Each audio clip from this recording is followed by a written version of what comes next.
Hell yeah, brother. Well, all right, let's kick it all down next to Fayetteville, where before we get to these great comments from Sam Pittman, I wanted to make note of this, Shane. I don't know if you saw it, but, we've all seen the Tennessee checker Neyland. Arkansas is planning to stripe the stadium for the Week 2 game against Texas. It's already going to be nationally televised, I believe, on ESPN.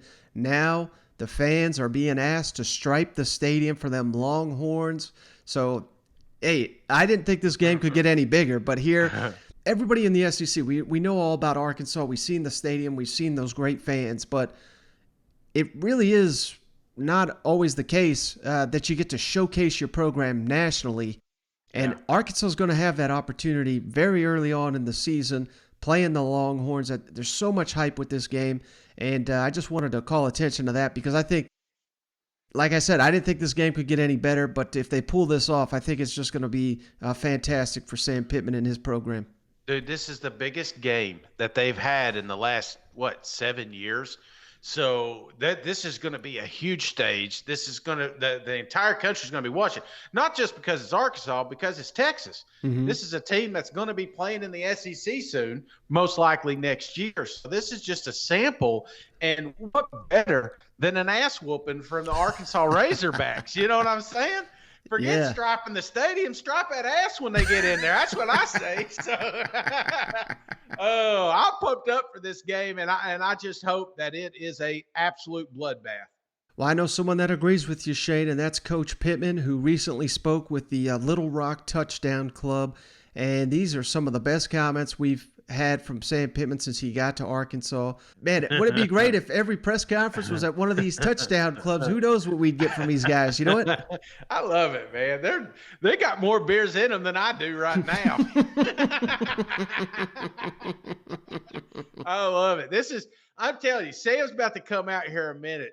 Pull up a seat. Pull over on the side of the road if you're listening to this on your way to work, because Sam had me in stitches, man. Yeah, and how great is it, he's not trying to bend the rules here, but I guess you could say he's trying to level the playing field with all the big money people there in the state of Arkansas, and that's kind of what I see coming with this NIL. Think of it what you will, but this is an opportunity for a lot of these programs to make their programs stack up with the best of the best. And I just think this is interesting comments from a head coach. We came in and there was really, I wanted to be a sloganless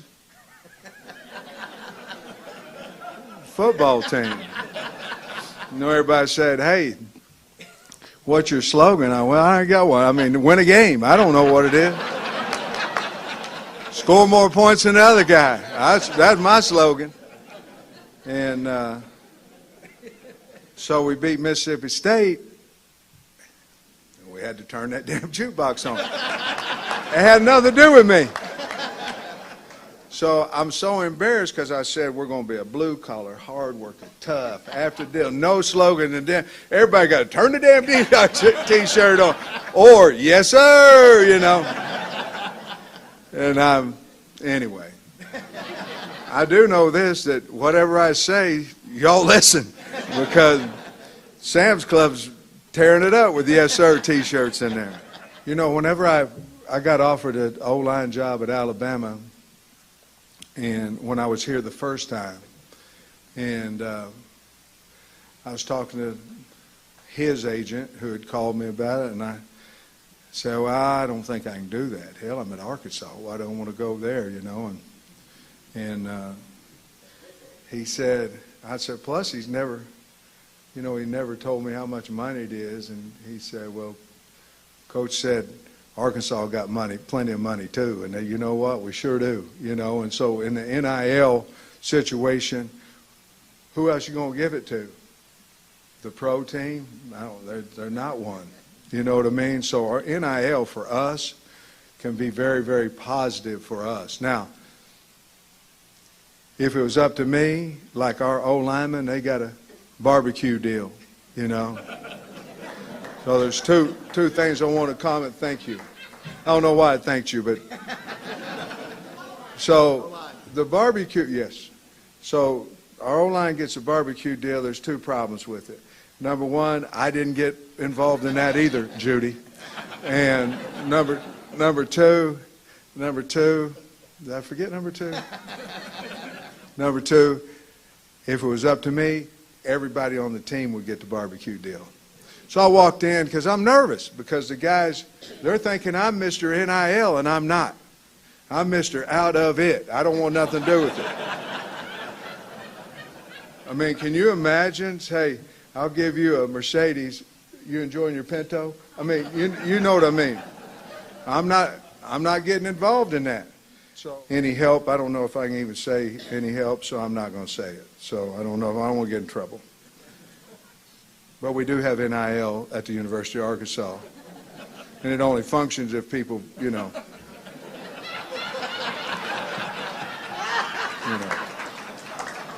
That's the way it works.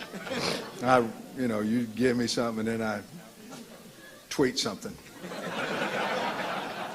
So, but obviously you're known as a great recruiter. What's kind of kid you're trying to bring to the U of A? What kind of player, mentally, physically, what are you looking for? Well, I like big people.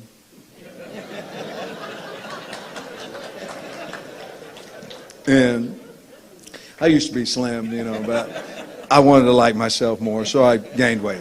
But all right, Shane. So, how great, from NIL to loving the big people, the jukebox comments, these are fantastic. You know what? Golly, I think I would have paid money to watch this thing, Mike. Are you going to is this thing on our YouTube channel? Did you Absolutely. put this one? Okay. Yeah, man. I'm going to, as soon as we get done here, I got to watch this. I got to watch the video because I'm visualizing, what's his name? The comedian, that tater salad. What's his name? Ron White. That's what I'm thinking of. He's telling this story, but I want to get over there and see how much fun Sam really was having.